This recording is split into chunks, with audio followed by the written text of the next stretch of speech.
ওই আল্লাহর ওলিকে আমের মাধ্যমে জানিয়ে দিলেন, ও মালিক বিন দিনার, তুমি জানিয়ে দাও আমি আল্লাহ কাল কিয়ামতের ময়দানে যখন হিসাব নিকাশ শেষ হয়ে যাবে, তার মায়ের সামনে দিয়ে আমি তার মাকে দেখিয়ে দেখিয়ে এই তার সন্তানকে জাহান্নামের বেড়ি পরাইয়া জাহান্নামের ফেরেশতা দিয়ে জাহান্নামের দিক টানতে টানতে নিয়ে যাইতে বলবো। নাউজুবিল্লাহ বলে। এই মুহাম্মদ বিন হারুন বালকিকে ফেরেশতারা কিয়ামতের ময়দানে জাহান্নামের বেড়ি পরে তার মায়ের চোখের সামনে দিয়ে যখন টানতে টানতে নিয়ে যাইবে, তার মা ডেকে ডেকে বলবে, আল্লাহ, ওই যে আমার সন্তান হারুন বালকিকে দেখা যায়, ওই জাহান্নামের ফেরেশতারা আমার সন্তানকে কই নিয়ে যায় গো আল্লাহ। ফেরেশতারা ডেকে বলবে, আপনার সন্তান আপনার উপরে অবিচার করেছে, আপনার উপরে জুলুম করেছে, অত্যাচার করেছে, সেই জন্য আল্লাহ বেজার হইয়া তাকে জাহান্নাম দিয়ে দিয়েছে, জাহান্নামে নিয়ে যাইতেছে।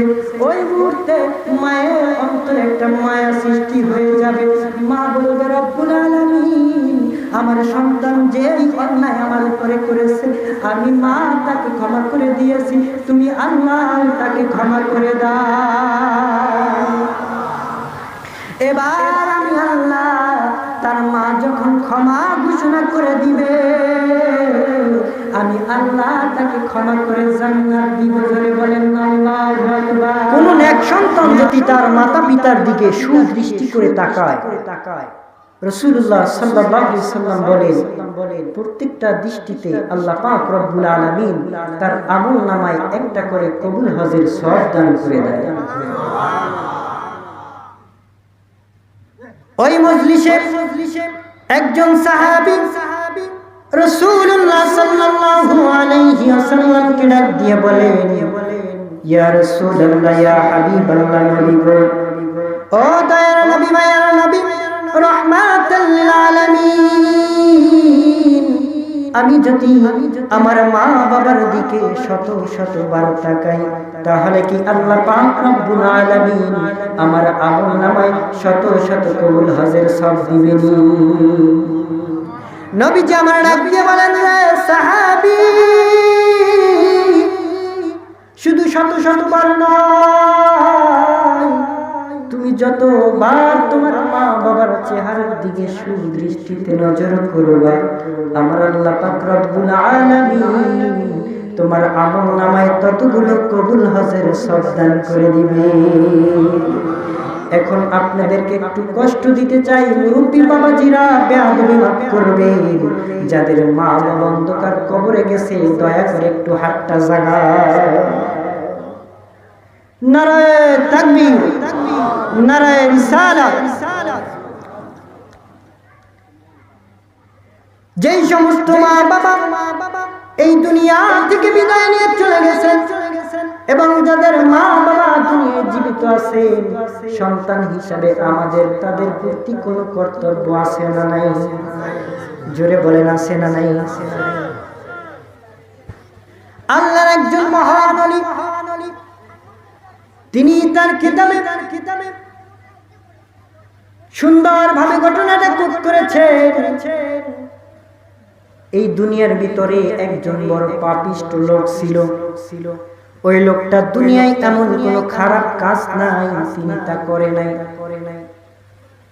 যেই ব্যক্তি এই দুনিয়ায় এমন কোনো খারাপ কাজ নাই, করে নাই, এই লোকটা কি জান্নাতি না জাহান্নামী? একটু আওয়াজ করে বলেন, জান্নাতি না জাহান্নামী? জাহান্নামী। এই লোকটা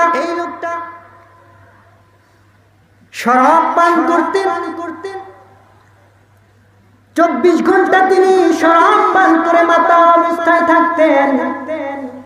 মাতাল অবস্থায় শরাব পান করে মাতাল অবস্থায় থাকলে ওই ব্যক্তির ঈমান থাকে না। কি থাকে না? ঈমান থাকে না। ওই ব্যক্তি মাতাল অবস্থায় রমজান মাসে তার ঘরের ভিতরে গিয়ে তার মাকে বলতেছেন, আম্মা গো, তার মাকে ডাক দিয়ে বলতেছেন, মা গো, আমি শরাব পান করব, আমি মদ খাবো। মদ কি খাবে? মদ খাবে।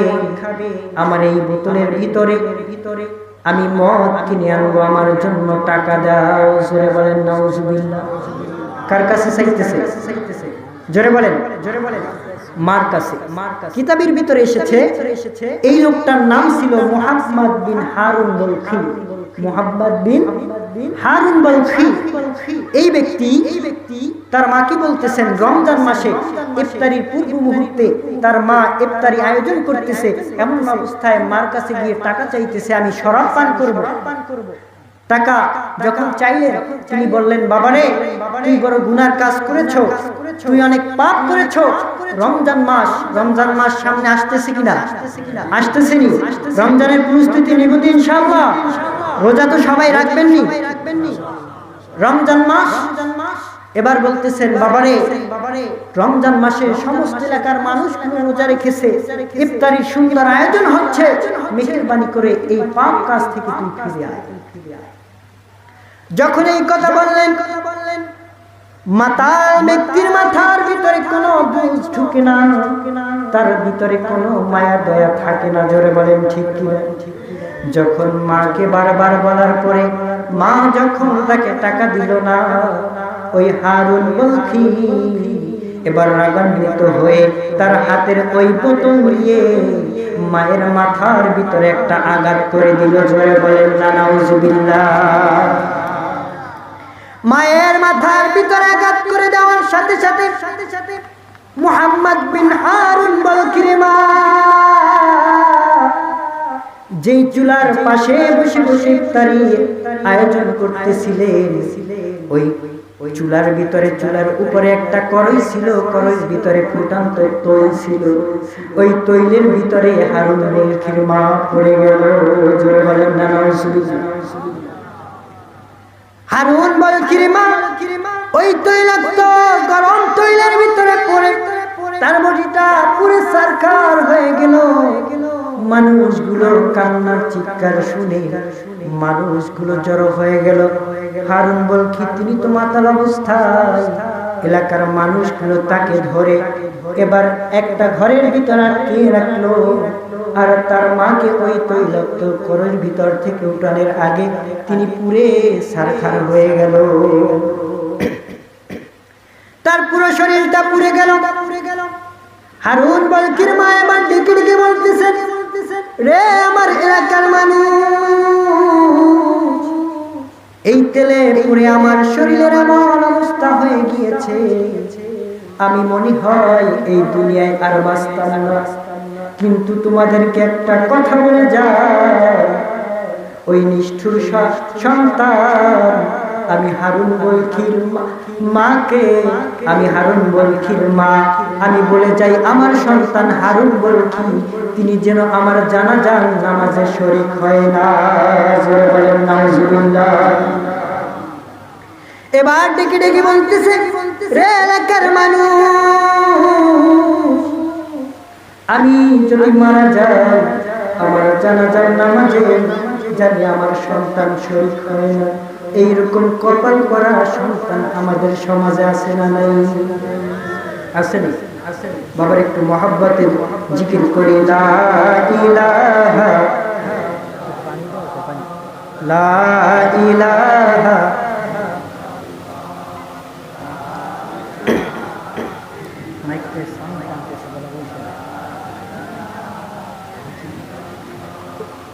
লা ইলাহা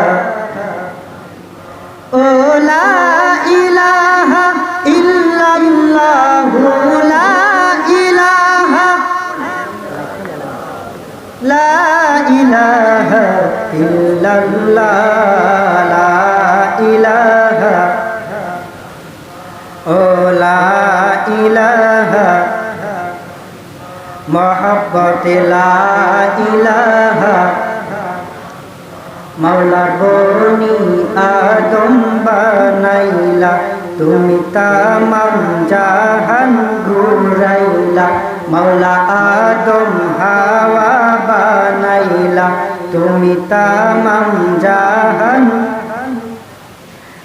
300 বছর পরে দোয়া কবুল, 300 বছর পরে দোয়া কবুল, আমার নবী উসিলা লা ইলাহা মহব্বতে লা ইলাহা, ভালো লাগে লা ইলাহা, ও লা ইলাহা। ইব্রাহিম খেলে প্রেমের খেলা, ফেরাউন দিল কতই জ্বালা। ইব্রাহিম খেলে প্রেমের খেলা, নমরুদ বলে আগুন জ্বালা। আগুনের মধ্যে ইব্রাহিম বলে, আগুনের মধ্যে ইব্রাহিম বলে, ওরে নমরুদ তোর আগুন কতই ভালা। লা ইলাহা, ও লা ইলাহা, লা ইলাহা মহব্বতে লা ইলাহা, ও লা ইলাহা, ভালো লাগে লা ইলাহা, জোরে লা ইলাহা, ও লা ইলাহা, লা ইলাহা ইল্লাল্লাহু মুহাম্মাদুর রাসূলুল্লাহ। সকলে জবান খুলে বলেন সাল্লাল্লাহু আলাইহি। সম্মানিত বাবাজিরা, আমি আপনাদের কাছে জানতে চাই, মা বাবাকে যদি কোনো ব্যক্তি কষ্ট দেয়, ওই ব্যক্তি যতই আমল করুক আল্লাহ কি কবুল করবেন? জোরে বলেন করবেন। হারুন বলখির মা মৃত্যুর পূর্ব মুহূর্তে তিনি ওসিয়ত করলেন, আমি যদি মারা যাই, আমার শরীরের যে কন্ডিশন, মনে হয় না আমি দীর্ঘক্ষণ এই পৃথিবীতে থাকবো, কিন্তু আমি যদি মারা যাই, আমার এই কুলাঙ্গার সন্তান আমার জানাজার নামাজে যেন শরীক না হয়। জোরে বলেন না। রে দুনিয়ার মানুষ, এই কুলাঙ্গার সন্তান তিনি জানি আমার খাটিয়ার খাট জানি না ধরে, তিনি জানি আমার কবরে মাটি না দেয়। জোরে বলেন না। তাকে মগ্ন অবস্থায়, মাতাল অবস্থায় মানুষগুলো একটা ঘরের ভিতরে বন্দি করে রাখলো, আর তার মার জানাজার নামাজ সম্পূর্ণ করে রাতের ভিতরে দাফন কাফনের কাজ সমাপ্ত করলো। সকাল হয়ে যায়, সকাল বেলা হারুন বলখির স্ত্রী এবার তার কাছে গিয়ে বলতেছে, রে হারুন বলখি, তোমার সংসার করা আমার পক্ষে আর সম্ভব নয়। হারুন বলখির সকালবেলা মাতলামি শেষ ফিরে আসছে। এবার বলতেছেন, কি ব্যাপার কি, আমার বাড়িতে এত মানুষ কেন দেখা যায়, এত মানুষের হই হুল্লা কেন, আর তুমি আমাকে না বড় ভালোবাসো, আমার স্ত্রী, তুমি কেন এই কথা বললা? এবার হারুন বলখির স্ত্রী বলে, রে হারুন বলখি, যার কাছে তার মা নিরাপদ নয়, তার কাছে দুনিয়ার কোনো মানুষই নিরাপদ নয়। তোমার সংসার করব না, তোমার সাথে আর থাকবো না। এবার ডেকে ডেকে বলে, কেন, কি হয়েছে, আমি কি করেছি? বলে, তুমি সারাদিন মদ খাও, কারো কথা শোনো না। গতকালকে রাত্রে তুমি তোমার নিজ হাতে তোমার মাকে হত্যা করেছো, তোমার মাকে মেরে ফেলছো, তোমার মাকে তুমি মেরে ফেলছো, আর তোমার কাছে আমি স্ত্রী নিরাপদ না, আমি তোমার কাছে থাকবো না। স্ত্রী বিদায় নিয়ে চলে গেল। এবার হারুন বলখি ডাক দিয়া বলে, আমার মাকে আমি কিভাবে মেরেছি, কোন হাত দিয়ে মেরেছি? মানুষগুলো ডেকে বলে, তুমি তোমার ডান হাত দিয়ে আঘাত করেছো, তোমার মা তৈলাক্ত ওই কড়াইয়ের ভিতরে পড়ে গিয়েছে, পড়ে তার শরীরটা পুরো সারকার হয়ে গিয়েছে, ওখানেই তোমার মা মৃত্যুবরণ করেছে। তোমার মা মৃত্যুর পূর্বে মুহূর্তে আমাদেরকে ওসিয়ত করে গিয়েছেন, তুমি যেন তোমার মায়ের জানাজায় শরীক না হও। তোমার মায়ের খাটিয়া জানি আমরা ধরতে না দেই, তোমার মায়ের কবরে মাটি দিতে জানি তো আমরা না দেই। এই ওসিয়াত করে তোমার মা এই দুনিয়া থেকে বিদায় নিয়েছেন। তোমার মতো মানুষ, তোমার মতো কুলাঙ্গার সন্তান আমাদের এই গ্রামে যদি রাখি, আল্লাহর গজব আমাদের উপরে আসতে পারে। জোরে বলেন না নাউজুবিল্লাহ। রে যুবক বন্ধুরা, যাদের মা যে দুনিয়ায় জীবিত আছে, যাদের বাবা যে দুনিয়ায় জীবিত, এই অমূল্য সম্পদ মাকে অবহেলা করো না, বাবাকে অবহেলা করো না। আমি সন্তান আজকে আলোচনা করতে আসার আগে আমার মায়ের কবর চুমু খেয়ে এসেছি। জানো না রে সন্তান, মা যখন আল্লাহর দরবারে দুহাত তুলে দোয়া করে সন্তানের জন্য, ওই দোয়ার ভিতরে কোনো পর্দা থাকে না, ওই দোয়ার ভিতরে কোনো বাধা থাকে না, সাথে সাথে আল্লাহর আরশে আজিমে কবুল হয়ে যায়। আর একটু মহব্বতের আওয়াজে বলেন না সুবহানাল্লাহ। আমার কোনো ইলম নাই, আমার কোনো যোগ্যতা নাই, আমার কোনো ক্যাপাসিটি নাই, মা বাবার দোয়ায়, উস্তাদদের দোয়ায়, আল্লাহ আপনাদের দোয়ায়, বাংলার বিভিন্ন স্থানে ঘুরায়, দুটি কথা বলাই শুধু মা বাবার দোয়া, উস্তাদদের দোয়ার কারণে। এই জন্য বলে যাই যুবকরা, মা বাবা উস্তাদদের সাথে, মুরব্বীদের সাথে বেয়াদবি করবা না। হারুন বলকির মা যখন এই ওসিয়াত করে গেলেন, হারুন বলকির অন্তরের ভিতরে একটা ভয় চলে আসলো। হারুন বলকি বলতেছে, আমার যেই হাত দিয়ে আমার মাকে আমি হত্যা করেছি, এই হাত আমি আর রাখবো না। হারুন বলকি তার নিজের হাত, নিজের বাম হাত দিয়ে ডান হাত কেটে ফেললো, গলার ভিতরে লোহার জিঞ্জির পড়লো, আসামি সাজলো। যেহেতু এলাকার মানুষগুলো তাকে আর এলাকায় থাকতে দিবে না, মনে মনে সিদ্ধান্ত করলো, আমার যত ধন সম্পদ আছে সব কিছু বিক্রি করে আমার মায়ের নামে মসজিদ, মাদ্রাসা, তিনখানা সব জায়গায় আমি আল্লাহর নামে আমার মায়ের জন্য দান করে যাব। তার সম্পত্তিগুলো বিক্রি করে তিনি সমস্ত কিছু দান করে এলাকা ছেড়ে চলে গেলেন। এলাকা ছেড়ে চলে যাওয়ার পরে তিনি শুধু নামাজ পড়ে আর নামাজ পড়ে আল্লাহর দরবারে দুহাত তুলে কান্দে। একদিন দুই দিন যাইতে যাইতে হজের মাস চলে আসলো। হজের মাস আসার পরে তিনি মনে মনে নিয়ত করলেন, আমি আল্লাহর দরবারে গিয়ে আল্লাহর খানায় বাবা ধরে আল্লাহর কাছে মাফ চাই। ঘটনা ঘটেছে কি মাসে? রমজান মাসে। কি মাসে? রমজান মাসে। তার আড়াই মাস পরেই তো কি হজ, কি হজ, হজ চলে আসলো। তিনি মনে মনে নিয়ত করলো, আমি হজ করব। এবার তিনি হজের উদ্দেশ্যে রওনা হলেন, হজ করলেন। 1 বছর 2 বছর দীর্ঘ 25 বছর যাবত তিনি হজ করতে লাগলেন। সুবহানাল্লাহ বলবেন না? আপনাদের এলাকায় 2-1 জন হাজি আছে না? আমার সভাপতি হাজি না? আলহামদুলিল্লাহ বলেন, আরো জোরে বলেন আলহামদুলিল্লাহ। 2-1 বার হজ করেছি আমরা, অনেকেই আছি। আল্লাহ পাক রব্বুল আলামিন আমরা যারা এখনো বাইতুল্লাহ যেতে পারি নাই, তাওফে বাইতুল্লাহ, জিয়ারতে রওজায়ে রাসূলুল্লাহ, আল্লাহ পাক আমাদের সকলকে নসিব করুক, বলেন আমিন। হারুন বলকি 1 বার 2 বার নয়, দীর্ঘ 25 বছর পর্যন্ত তিনি হজ করতে লাগলেন। 25 বছর যেই দিন, ওই বছর আল্লাহর এক মহান ওলি মালিক বিন দিনার রাহমাতুল্লাহি আলাইহি, তিনি আল্লাহ পাক রব্বুল আলামিনের কাছে প্রশ্ন করলেন। ওই বছর ওই আল্লাহর ওলি মালিক বিন দিনার রাহমাতুল্লাহি আলাইহি তিনি হজ করতে গেছেন। হজ করতে গিয়ে আল্লাহকে জিজ্ঞাসা করতেছেন, রব্বুল আলামিন যারা আল্লাহর ওলি তাদের সাথে আল্লাহর সাথে একটা আলাদা কালেকশন আছে না নাই? জোরে বলেন আছে না নাই? আছে। আল্লাহর সাথে প্রেমের আলাপ করতেছেন।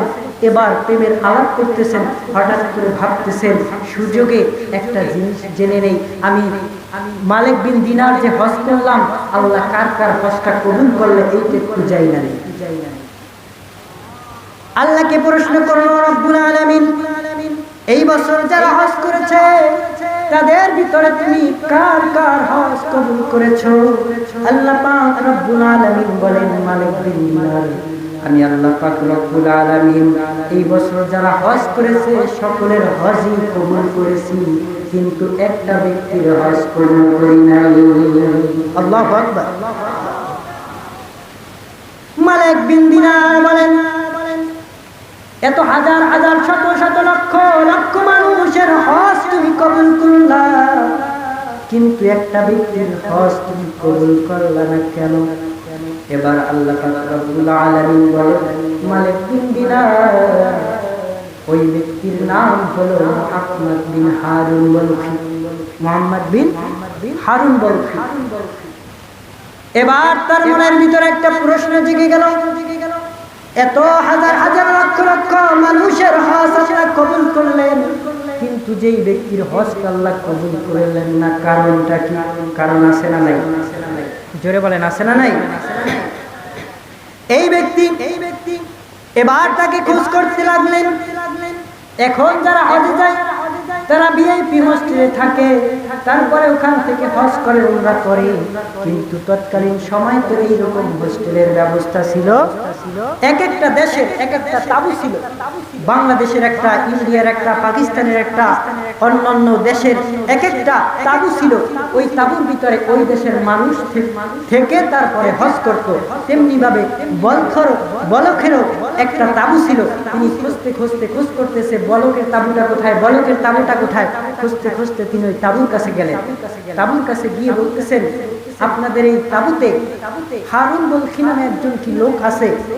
লোকজন শুনে বলতেছে, আল্লাহু আকবার, তিনি এত বড় মাপের একজন ওলি, যার কথা বলা মানে যার শান বলে আমরা শেষ করতে পারবো না।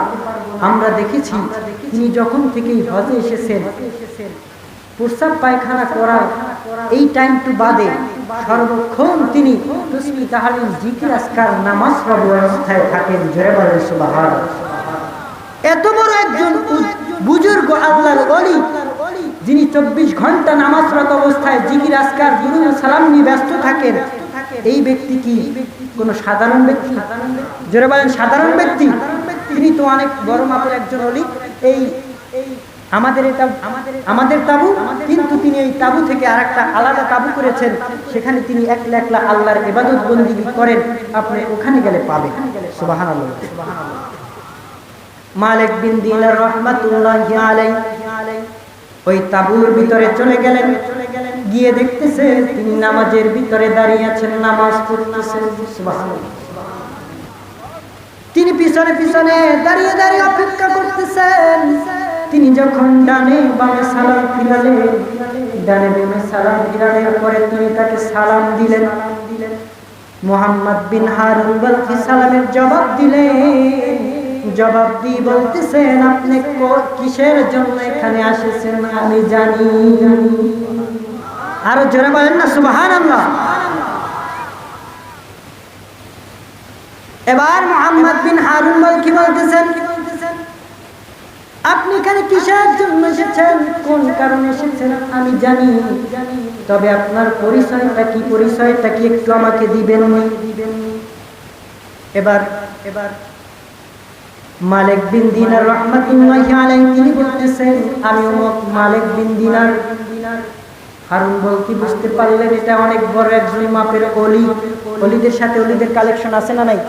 জোরে বলেন, আছে না নাই?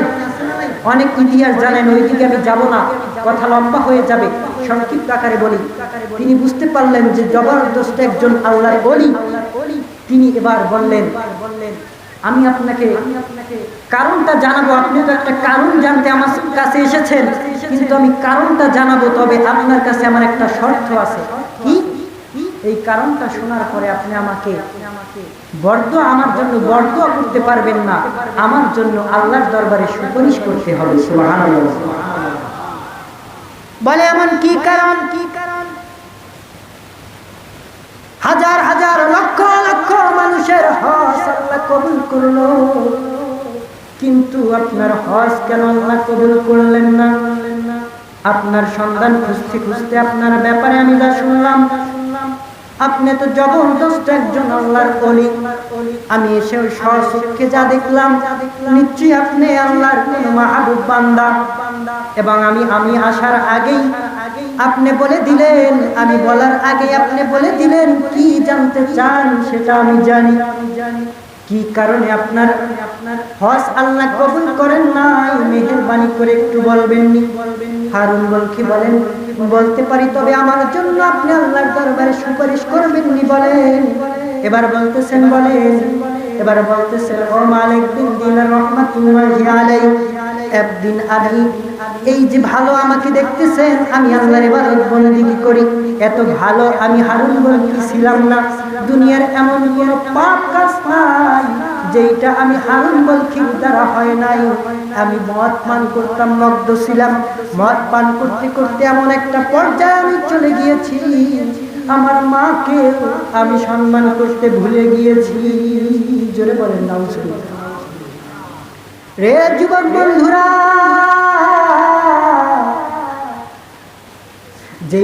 যেই ঘরের সন্তান নেশায় জর্জরিত, ওই একটা সন্তানের কারণে ওই গোটা সংসারে অশান্তি লাইগা যায় কি যায় না? জোরে বলেন, যায় কি যায় না? রে যুবক, তোমার কারণে তোমার মা অশান্তিতে ভোগে, তোমার কারণে তোমার বাবা অশান্তিতে ভোগে, তোমার কারণে তোমার 14 গোষ্ঠী অশান্তিতে ভোগে। তুমি জানো না রে যুবক, তুমি মদ পান করো, তুমি ইয়াবা খাও, তুমি ট্যাবলেট খাও, তুমি গাঁজা খাও, তুমি ফেন্সিডিল খাও, এই খেয়ে খেয়ে তুমি কি পাও? তোমার মা বাবা, আত্মীয় স্বজন, এলাকাবাসীর বদদোয়া পাও। এই বদদোয়া নিয়ে যদি তুমি কবরে যাও, আল্লাহর কসম, আল্লাহর কসম, কোনদিন তুমি নাজাত পাইবা না। জোরে বলেন ঠিক কিনা? এবার হারুন বল কি বলতেছেন, আমি এমন একজন পাপিষ্ঠ লোক ছিলাম, আমি মদ্যপান করতাম। মদ্যপান করতে করতে এখানে একজন লোক আছেন, একদিন আমি আমার মায়ের গায়ে আঘাত করে বসলাম। মা আগুনের কড়াইয়ের ভিতরে পড়ে গিয়েছে, পুরে সারকার হয়ে গিয়েছে, কিন্তু আমার সেই দিকে কোনো খেয়াল নেই। মানুষগুলো আমাকে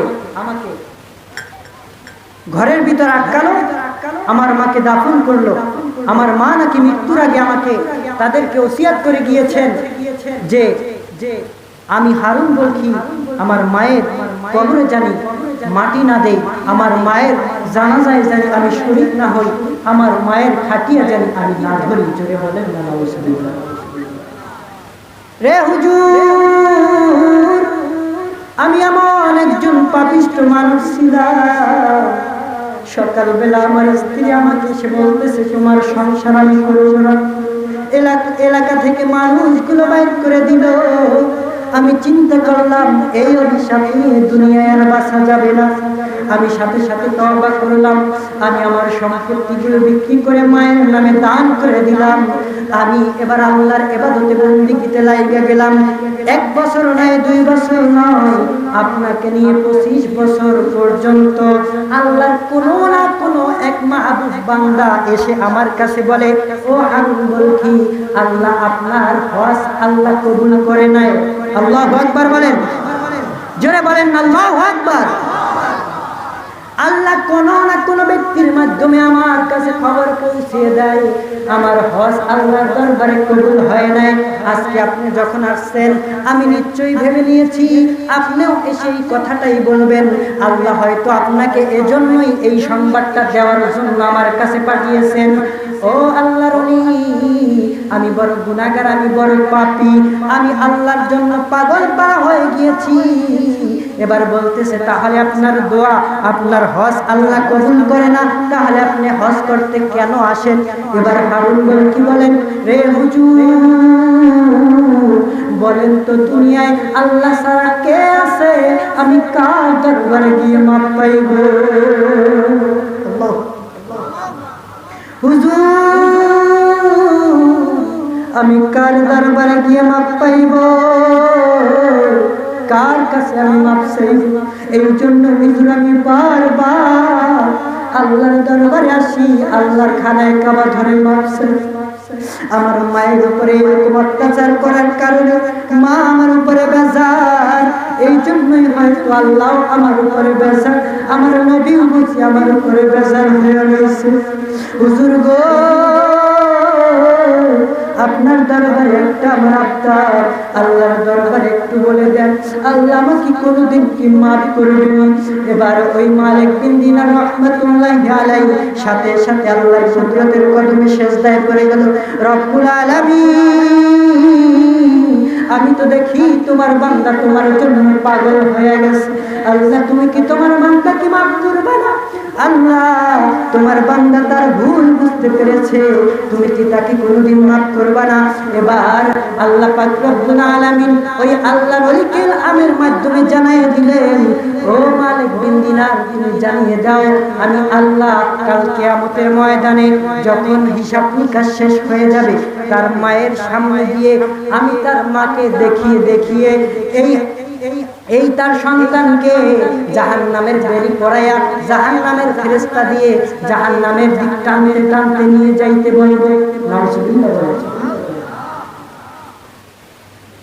এই মুহাম্মদ বিন হারুন বালকিকে ফেরেশতারা কিয়ামতের ময়দানে জাহান্নামের বেড়ি পরে তার মায়ের চোখের সামনে দিয়ে যখন টানতে টানতে নিয়ে যাইবে, তার মা ডেকে ডেকে বলবে, আল্লাহ ওই যে আমার সন্তান হারুন বালকিকে দেখা যায়, ওই জাহান্নামের ফেরেশতারা আমার সন্তানকে কই নিয়ে যায় গো আল্লাহ। ফেরেশতারা ডেকে বলবে, আপনার সন্তান আপনার উপরে অবিচার করেছে, আপনার উপরে জুলুম করেছে, অত্যাচার করেছে, সেই জন্য আল্লাহ বেজার হইয়া তাকে জাহান্নাম দিয়ে দিয়েছে, জাহান্নাম নিয়ে যাইতেছে। ওই মুহূর্তে মায়ের অন্তরে একটা মায়া সৃষ্টি হয়ে যাবে। মা বলবে, রব্বুল আলামিন, আমার সন্তান যেই অন্যায় আমার উপরে করেছে আমি মা তাকে ক্ষমা করে দিয়েছি, তুমি আল্লাহ তাকে ক্ষমা করে দাও। এবার আমি আল্লাহ তার মা যখন ক্ষমা ঘোষণা করে দিবে, আমি আল্লাহ তাকে ক্ষমা করে জান্নাত দিব। ধরে বলেন আল্লাহু আকবার। মা যারা ভাবে না তার মতো দুঃখী না, আসে জোরে বলে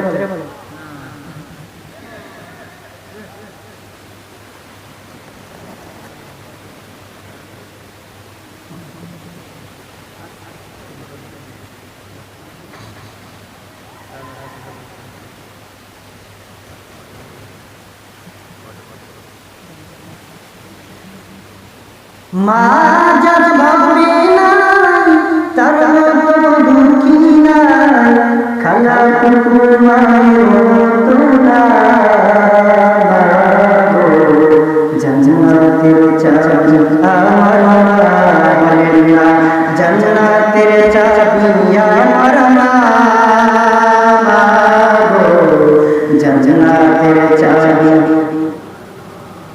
মা যার ভাবে না তার মতো দুঃখী নাই, মা যার ভাবে না,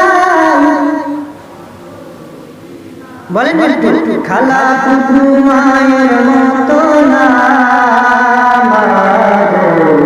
জান্নাতের চাবি আমার মা। ওই মায়ের ক্ষেত্রে তো দরকার আছে না নাই, আর জোরে বলতে আছে না নাই, বন্ধুরা বাবাজিরা আমার, আমি আল্লাহ সুবহানাহু গাইতে করব বাবা। মা যার দুনিয়ায় জীবিত তার জন্য একটা সুবর্ণ সুযোগ রয়ে গিয়েছে, সেটা হলো মা বাবার চেহারা দিকে তাকালে কবুল হজের সব দিবেন কে? আরো জোরে বলেন কে? মা বাবার খেদমতের দরকার আছে না নাই? আরো জোরে বলেন আছে না নাই? এই জন্য বলে যায় বন্ধুরা বাবারা, পর্দার অন্তরালে আমার মা বোনেরা, কলিজার টুকরো যুবক ও কাফুরান যুবক বন্ধুরা, আজকে মা বাবা দুনিয়ায় জীবিত, তুমি বুঝো না মা বাবা কেমন অপারেশনের পর যার মা আজকে দুনিয়া থেকে বিদায় নিয়েছে, জিজ্ঞাসা করিয়া দেখো মা হারানোর ব্যথাটা কেমন, জিজ্ঞাসা করিয়া দেখো বাবা হারানোর ব্যথাটা কেমন। তুমি আজকে মাথা উঁচু করে সমাজে চলো, তোমার বাবা জীবিত আছে।